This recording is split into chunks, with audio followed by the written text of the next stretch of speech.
Today at Blue Gum Auto Garage, we had a Nissan X-Trail NT31 that came in with a serious engine misfire.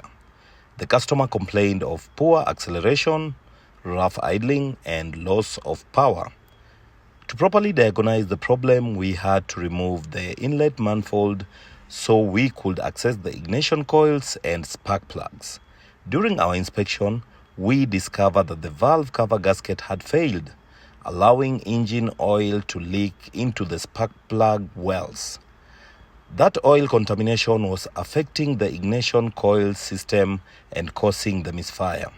We replaced the faulty valve cover gasket, cleaned the affected areas, inspected the ignition components, and reassembled everything carefully. After completing the repair, we took the vehicle for a road test, and the difference was clear.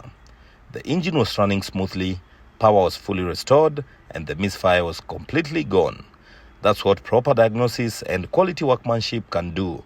If your car is misfiring or has lost power, don't ignore it. Bring it to Blue Gum Auto Garage and let us get you back on the road. Kama kawa, fundi ni mjamo. Karibuni Blue Gum Auto Garage.